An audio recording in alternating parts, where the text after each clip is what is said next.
Hello and welcome back to my channel. I hope आप सब अपनी मैनिफेस्टेशन की जर्नी को एंजॉय कर रहे होंगे और अपनी लाइफ में बहुत सी चीज़ें मैनिफेस्ट कर रहे होंगे। Alright, so let's start today's video.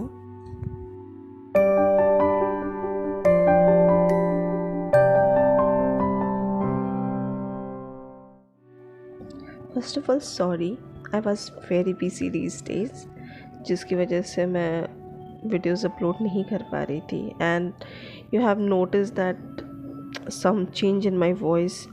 I have cold right now, so please hope you understand. I really wanted to make this video, so here I am. मैंने अपने लास्ट वीडियो में manifestation के बारे में बताया था कि आप कैसे अपने मैनिफेस्टेशन को नॉर्मलाइज कर सकते हैं थ्रू स्लैकिंग योर फियर्स। आप अपने डर और डेस्परेशन को कम करके अपने मैनिफेस्टेशन को नॉर्मलाइज कर सकते हैं। Today we will be talk about visualization, how to visualize, और कैसे आप क्रिएटिव तरीके से विजुअलाइजेशन कर सकते हैं। बट उससे पहले मैं आपसे एक छोटी सी बात डिस्कस करना चाहती हूँ। जस्ट बिकॉज कि I am Hindu, so I know very well about my religion, लेकिन ऐसा नहीं है कि मुझे बाकी रिलीजन के बारे में कोई बात नहीं मालूम। मुझे उनके बारे में भी कुछ ना कुछ मालूम है। Moral of the story is कि हमें हर रिलीजन का बेसिक कोर जो होता है वो तो पता ही होता है कि वो क्या कहता है। मैं यहाँ पर आपको एक छोटी सी बात बताने आई हूँ जो कि आपको जानना ज़रूरी है। आपने शक्ति का नाम तो सुना ही होगा। हमारे रिलीजन में 9 दुर्गा का कॉन्सेप्ट है। कॉन्सेप्ट नहीं, एक्चुअली 9 दुर्गा का स्वरूप माना गया है। दुर्गा को शक्ति कहा गया है, और शक्ति को अगर हम इंग्लिश में कहें तो एनर्जी। और आपने अगर बहुत से लोगों को पता होगा कि दुर्गा के स्वरूप को, यानी कि शक्ति के स्वरूप को, हमने कई बार रंगों के फॉर्म में भी देखा है, जैसे कि माँ बगलामुखी, भ्रमरी देवी, और भी बहुत सी देवियाँ हैं। ये तो एक दो छोटे मोटे एग्जाम्पल हैं। मैं ये चीज़ आपको इसलिए कह रही हूँ क्योंकि अगर आप थोड़ी सी गहन अध्ययन करेंगे ना इस बारे में, तो आपको पता चलेगा कि रंगों का भी ऊर्जा से बहुत बड़ा कनेक्शन है। हमारे बॉडी के जो एनर्जी सेंटर्स हैं उनके भी एक स्पेसिफिक रंग हैं। हमारी शरीर की एक प्रमुख इंद्रिय जो कि जिसे देखना कहते हैं, ये रंगों को ही पहचानती है। आकार तो देखती ही है, लेकिन साथ में रंगों को भी देखती है।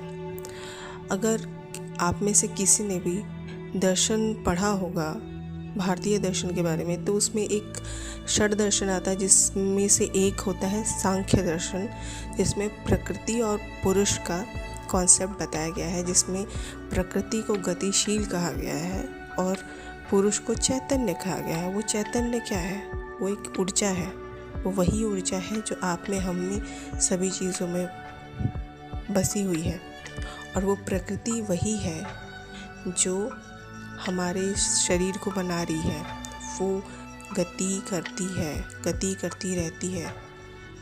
तो ये चीज़ आपको समझने की ज़रूरत है कि अगर हम कोई भी चीज़ मैनिफेस्ट कर रहे हैं तो यूं ही नहीं कि अरे किसी ने कह दिया। अगर आप मेरी बात अगर मानोगे तो क्यों मानोगे?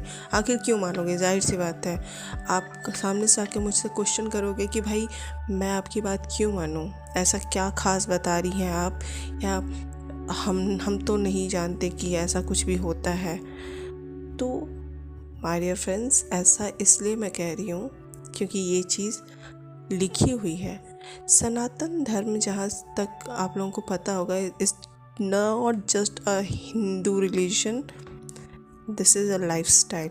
ओके, हमारे वैदिक संस्कृति में भी ये चीज़ कही गई है कि ऊर्जा का स्वरूप कैसा होता है, और भगवत गीता में श्री कृष्ण खुद कहते हैं कि जो हमारा मन होता है ना, बहुत चंचल होता है, उसको वो भागता रहता है, उसको पकड़ पकड़ के लाना पड़ता है।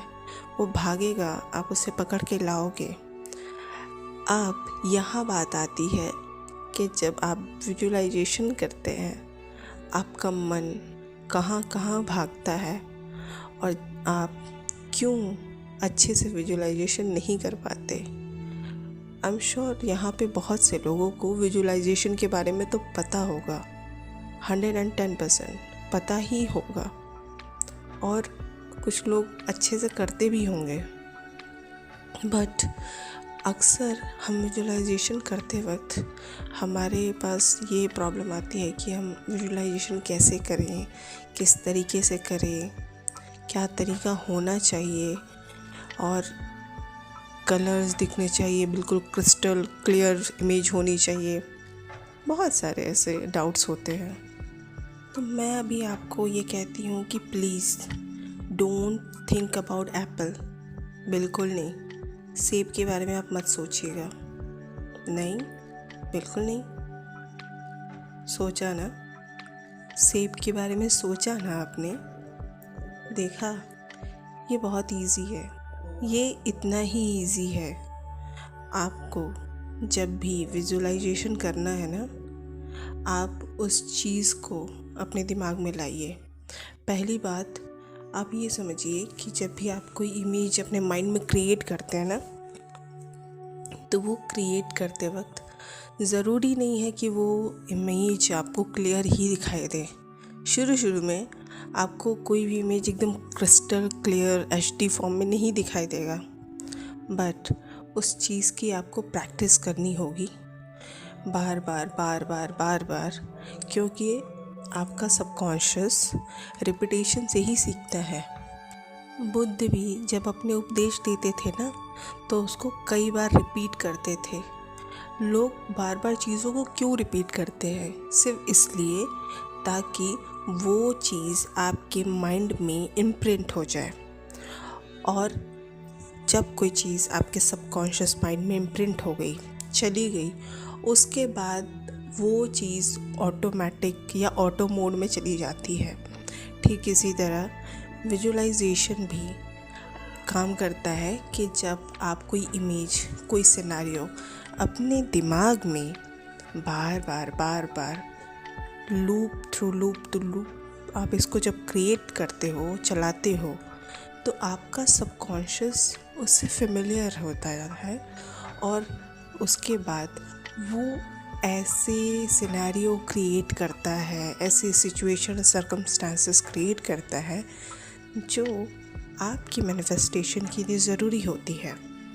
बट इसके लिए आपको प्रैक्टिस करनी पड़ेगी इस चीज़ की, ताकि आपका सबकॉन्शियस माइंड उस क्रिएटेड सीन को आपकी 3D रियलिटी में लेकर आए। इस वीडियो में जो मैंने आगे कहा था इंडियन फ़िलॉसफी के बारे में, सांख्य दर्शन के बारे में, सेम चीज़ जोसेफ मर्फी की book the power of subconscious mind भी सेम चीज़ कहती है। उसमें ये कहा गया है कि हमारे माइंड के 2 प्रकार होते हैं, एक सबकॉन्शियस और एक कॉन्शियस, यानी कि चेतन मन और अवचेतन मन। तो जो चेतन मन है, इसी को सांख्य दर्शन में पुरुष कहा गया है, और हमारे अवचेतन मन को प्रकृति कहा गया है।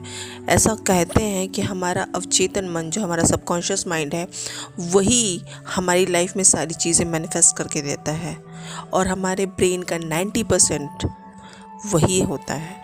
तो आप ये समझिए कि जब आप अपने सबकॉन्शियस माइंड पे फोकस करेंगे, यानी कि अपनी प्रकृति पे फोकस करेंगे जो आपके अंदर खुद है, तो आप उसमें जब सुधार करेंगे, मतलब उसमें बेहतर करने की कोशिश करेंगे, उसे पॉजिटिव वे में लेकर जाएंगे, तो आपकी लाइफ में वो अनएक्सपेक्टेड चीज़ें होंगी जो आप सोच भी नहीं सकते। That's all for today. I hope आज का ये वीडियो आपको ज़रूर पसंद आएगा। वीडियो अच्छा लगा हो तो वीडियो को लाइक और शेयर करिएगा, और चैनल को सब्सक्राइब करना बिल्कुल मत भूलिएगा। तब तक के लिए स्टे हैप्पी, बाय।